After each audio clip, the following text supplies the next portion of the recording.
Welcome to the Joy of Leadership podcast on KMozart, brought to you by Cobblestone Wine. I'm your host, Shar McBee.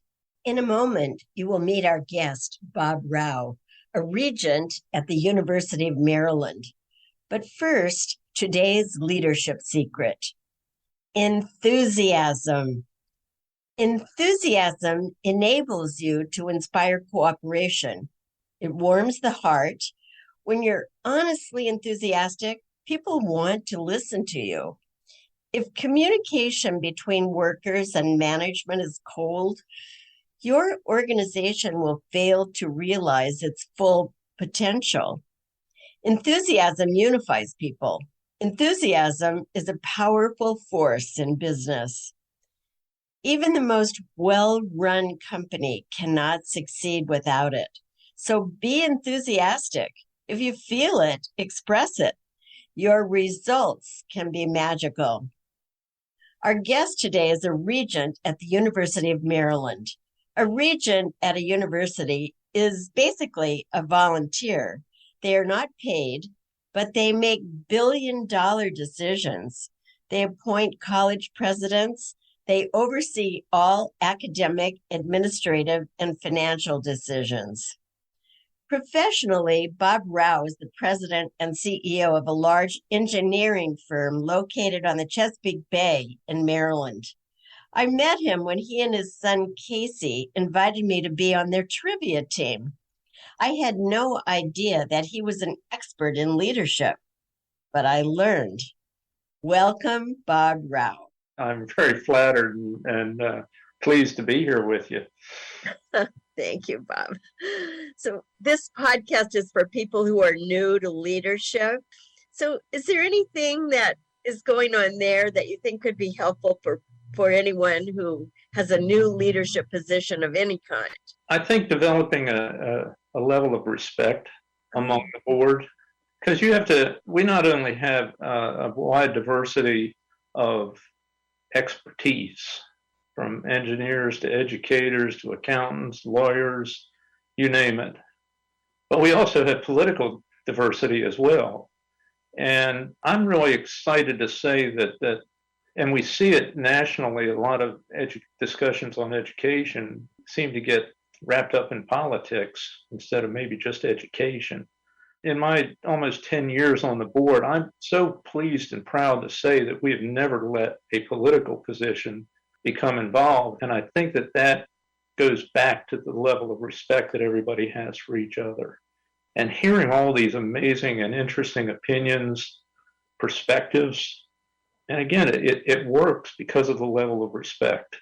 And I think that if you don't give people that, you're not going to get the cooperation. So is there a way to create respect? I would say, from my perspective, the first step is you got to know how to listen. And you've got to listen to people before you start running your own mouth. And I think it has to come with a level of humility. And the chest thumpers and the loudmouths, they get a lot of sound bites, but they don't necessarily pull the support of the whole group. I'll go back to when I first got on the board. I was so intimidated. I'm looking at all these PhDs, lawyers, and the like, and quite honestly, my initial sense was a bit inadequate. And I thought, this is something. Well, fortunately for me, I chose to listen more than talk. And I was very flattered one time when one of the leaders said, "You listen a lot, but when you talk, we know you've got something to say." And that really made an impact on me and made me very comfortable and pleased with that approach. And it's something that I do regardless. Now, you get me talking and it's tough to make me stop, but I don't like to necessarily be throwing stuff out there. If other people have those ideas, I'd rather support them than be the originator of them sometimes. And then if my ideas don't come out, then I'll bring them up. I think that humility helps, and being thoughtful. You got to be thoughtful. It helped me. Well, Bob, I want to say, based on what you just said, you did something for me once. We were on a trivia team together, And I was extremely intimidated because you and your son are brilliant, brilliant, brilliant. And I was new.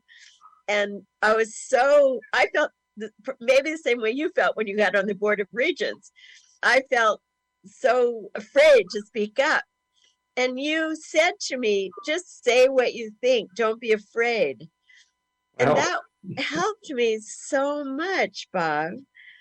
well, for the most interesting person I ever knew, it wasn't hard for me to get you to say something. I'll tell you, Char, that was one wonderful experience, and we so miss it because we made a great team together. But you really did help me to see that even if I'm afraid, I have to chance it and just say what I think. Well, you bring that up, and you can pick and choose the stuff that I got to tell you. But when you just said that about being afraid, and you talked to me about possibly doing this interview, it made me think of leadership advice or experiences that could be helpful that I thought would be worthwhile sharing. And over my years, I'm comfortable with leadership. And I don't know that I consciously was comfortable with it, but you don't become a great leader by simply picking the things that you already know how to do. I mean, that helps, but generally you have people around you to know that. But I found myself in two situations over my career where working for Department of Natural Resources as a 20-something water resource engineer and finding a need at the state level to get involved in some very sophisticated water resource modeling. And I went to the secretary, to the director, and I said, we're the leaders in the entire state on water resources, and we don't have anybody here that knows how to do this. He said, well, I guess you're it. So they thrust me in the situation to do that. But prior to that, again, 20-something, I don't know much of anything. And this was probably where the fear factor came in that proved to be one of the most beneficial. They said, we're going to make you the coordinator of the state federal flood insurance program. Wow, what a lofty title for a 24-year-old. I had to meet with every town and county in the state of Maryland and get them to develop rules and regulations to comply with this program. I had no experience in public speaking. I had no experience in taking that role, and I could have said no, but I put the fear aside, and it was the most wonderful experience, and that leadership came from not being intimidated and doing it. And I learned how to stand up in front of people and talk to them. I only had my life threatened 2 or 3 times in that. They're pretty tough crowd sometimes. It was so amazing to swallow your fear and look out at that group and present yourself with enough confidence, whether you had it or not, but you had to look confident. And we ended up and got every town and county in the state of Maryland in compliance with this. I visited every square inch of the state and talked to groups that were threatening, that were, you name it. And then following that level of confidence, had the opportunity to become our county's very first public works director and county engineer. 27 years old. I just gotten my license. I had nobody. I had nothing. So panic was one option, but chose not to take it and sort of took my lead from taking on the other situation. And I didn't have any support. We were building a wastewater treatment plant. I took one course in college on wastewater treatment plants.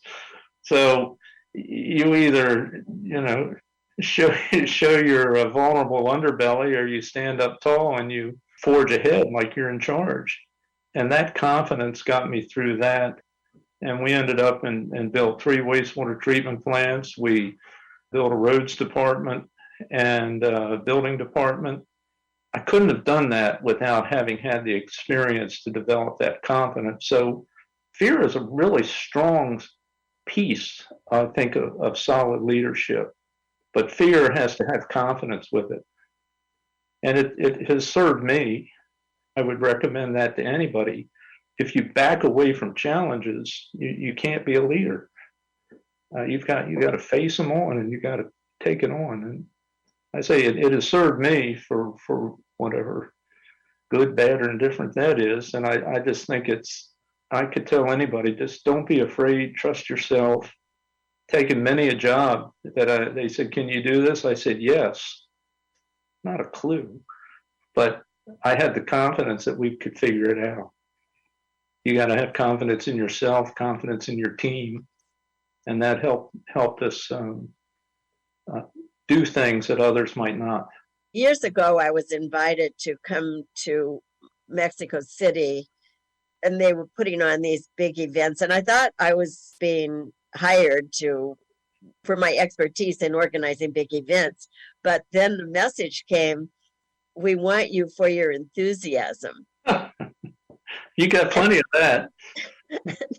And I mean, it surprised me, but also I've thought about it over the years many times since. And the word enthusiasm actually means in the spirit. That's where the word evolves from. Really? Yeah. Mm-hmm. And when you're honestly enthusiastic about something, people get in the spirit. There's a lot of fake enthusiasm, which actually turns people off. Pretty transparent, isn't it? Exactly. But I was just wondering if you have any thoughts about that. Oh, well, I couldn't agree with you more. And it was one of the things that was in the back of my mind to mention. And you've got to love what you're doing to inspire people, to have them trust you, and to keep you going for the next challenge. I mean, I love what I do. I love the projects we take on. And I couldn't agree with you more. If you stand up in front of a group and you're kind of deadpan faking it, it's so obvious. But if you're excited, you're going to get the people excited. And people say, calm down, calm down. No, I'm fired up. I'm ready to go. So I agree with you completely on that.